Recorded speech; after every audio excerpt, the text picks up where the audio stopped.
സാധുവാകുമെന്നെ സ്നേഹിച്ചു, സ്വന്ത ജീവൻ തന്ന സ്നേഹമേ, നന്ദിയല്ലാതൊന്നുമില്ലപ്പാ എൻ്റെ നാവാൽ ചൊല്ലിടുവാനാ, സ്തോത്രമല്ലതൊന്നുമില്ലപ്പാ എൻ്റെ നാവാൽ ചൊല്ലിടുവാനാ.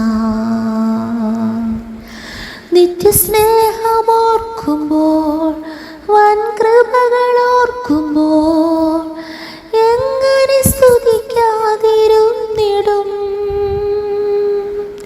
ആ കരുണയോർക്കുമ്പോൾ, വൻ ത്യാഗമോർക്കുമ്പോൾ, എങ്ങനെ വാഴ്ത്താതിരുന്നിടും. യേശുവേ,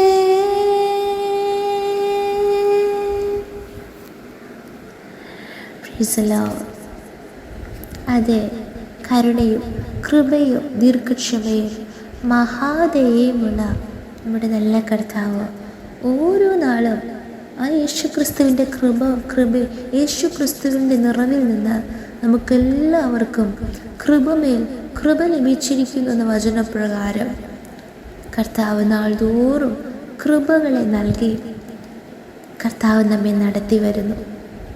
ആ ദൈവകൃപകളെ എങ്ങനെ വർണ്ണിക്കാതിരിക്കും? ആ കർത്താവിൻ്റെ സന്നിധിയിൽ എങ്ങനെ നന്ദി നിറഞ്ഞ ഹൃദയത്തോടെ സ്തുതിക്കാതിരിക്കും? ദൈവനാമ മഹത്വത്തിനായി എങ്ങനെ പ്രവർത്തിക്കാതിരിക്കും?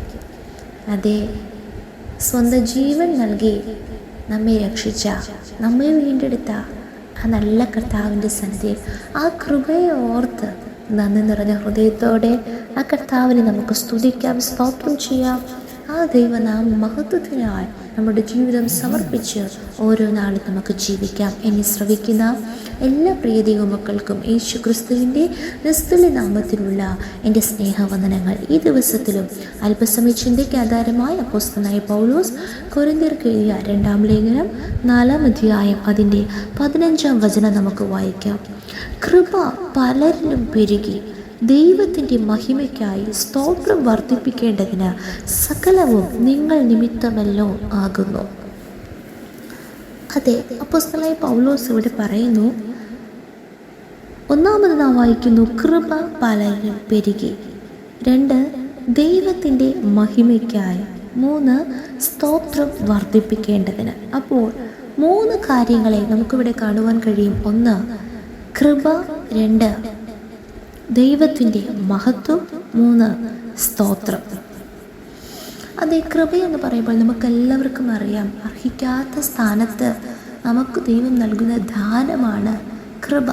കൃപയാൽ നാം രക്ഷിക്കപ്പെട്ടിരിക്കുന്നു, കൃപയാൽ നാം നിലനിൽക്കുന്നു. ഇതുവരെയും കൃപയാൽ കർത്താവ് നമ്മെ നടത്തി വന്നു. നാം നിന്നതല്ല, നാം നേടിയതല്ല, നാം പ്രാപിച്ചതല്ല, സകലതും കൃപയാൽ കർത്താവ് നമുക്ക് നൽകി. ആ കൃപ ഓരോ നാളും വർദ്ധിച്ചു വരുന്നു. നാൾതോറും നാം ദൈവത്തിൻ്റെ കൃപയ്ക്കായി യാചിക്കുമ്പോൾ കർത്താവ് പുതിയ കൃപകളെ നമ്മുടെ മേൽ പകർന്നുകൊണ്ടിരിക്കുന്നു. എന്നാൽ ആ കൃപ നമ്മൾ വ്യാപരിക്കുമ്പോൾ നാം ദൈവത്തിൻ്റെ മഹിമയ്ക്കായി നാം പ്രവർത്തിക്കണം. ദൈവത്തിൻ്റെ കൃപ നമ്മൾ ധാരാളമായി പകരുമ്പോൾ നമ്മുടെ സ്വന്തം മഹത്വത്തിനായിട്ടും സ്വന്തം മഹിമയ്ക്കായിട്ടും സ്വന്തം പുകഴ്ചയ്ക്കായിട്ടും നമ്മുടെ ഫെയിമിനായിട്ടല്ല, ദൈവത്തിൻ്റെ നാമം നമ്മുടെ ഓരോ വാക്കിലൂടെയും പ്രവൃത്തിയിലൂടെയും മഹിമപ്പെടേണ്ടതിന് ആ കർത്താവിൻ്റെ നാമമഹത്വത്തിനായി നാം ജീവിക്കണം. 3, ദൈവത്തിൻ്റെ മഹിമയ്ക്കായി സ്തോത്രം വർദ്ധിപ്പിക്കേണ്ടതിന്. ഇംഗ്ലീഷിൽ അതിന് താങ്ക്സ് ഗിവിംഗ് എന്ന് തന്നെയാണ് പറയുന്നത്. ദൈവത്തിന് സ്തോത്രം കരയറ്റണം. നന്ദി നിറഞ്ഞ ഹൃദയത്തോടെ കർത്താവിനെ സ്തുതിക്കണം.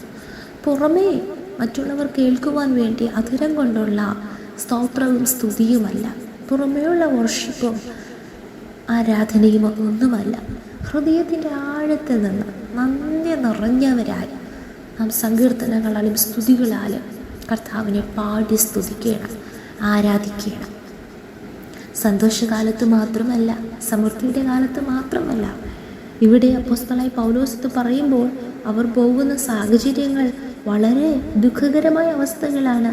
അതേ 4-ാം അധ്യായം അതിൻ്റെ 8-9 വചനങ്ങൾ നമുക്കറിയാം.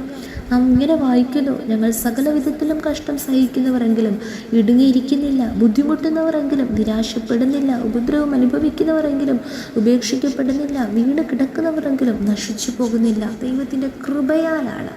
അതുകൊണ്ടാണ് അവർ ആ ദൈവനാമ മഹത്വത്തിനായി അവർ പ്രയോജനപ്പെടുന്നു. ആ കർത്താവിനെ നന്ദി നിറഞ്ഞ ഹൃദയത്തോടെ സ്തുതിക്കുന്നു. സകല വിധത്തിലും അവർ കഷ്ടം സഹിക്കുന്നവരാണ്, ബുദ്ധിമുട്ടുന്നവരാണ്, ഉപദ്രവം അനുഭവിക്കുന്നവരാണ്, വീണ് കിടക്കുന്നവരാണ്. പ്രിയ ദൈവമക്കളെ, ഇതുപോലെ ജീവിത സാഹചര്യങ്ങൾ നമ്മുടെ ജീവിതത്തിലും ഉണ്ടാകാം. എന്നാൽ അവിടെ നാം തളർന്ന് ക്ഷീണിച്ച് മടുത്ത് ദൈവത്തോട് പുറകുറത്ത് സംശയിച്ച് നന്ദിയില്ലാത്തവരായി അവിശ്വസ്തരായി നാം ദൈവത്തിൽ നിന്ന് ദൈവസന്നിധിയിൽ വിട്ട് അകന്നു പോകുന്നവരായിട്ടല്ല. ആ സമയത്ത് ദൈവം നമുക്ക് നൽകുന്ന കൃപകളെ ഓർത്ത് കർത്താവിൻ്റെ നാമമഹത്വത്തിനായി നാം പ്രയോജനപ്പെടുകയും ദൈവത്തെ സ്തുതിക്കുകയും ചെയ്യുമ്പോൾ കർത്താവ് ഇനിയും നമ്മെ അനുഗ്രഹിക്കും. ഇനിയും തൻ്റെ കൃപയാൽ കർത്താവ് നിറയ്ക്കും. നോഹയ്ക്ക് ദൈവത്തിൻ്റെ കൃപ ലഭിച്ചു, മറിയയ്ക്ക് ദൈവത്തിൻ്റെ കൃപ ലഭിച്ചു. അതെ, ഈ ദുഷ്കാലത്ത്, ഈ അന്ത്യകാലത്ത്, പാപം നിറഞ്ഞ ദുഷ്ടലോകത്ത് ദൈവത്തിൻ്റെ കൃപ ലഭിച്ചവരായി നമുക്ക് മുന്നേറാം. കർത്താവിൻ്റെ നാമമഹത്വത്തിനായി പ്രയോജനപ്പെടാം. നന്ദി നിറഞ്ഞ ഹൃദയത്തോടെ കർത്താവ് ചെയ്ത ഉപകാരങ്ങളെ ഓർത്ത് ഒന്നും മറക്കാതെ ആ കർത്താവിനെ സ്തുതിക്കാൻ സ്തോത്രം ചെയ്യാം. ഈ വചനങ്ങളാൽ കർത്താവ് നമ്മെ ഏവരെയും അനുഗ്രഹിക്കുമാറാകട്ടെ. Have A beautiful day. May God bless.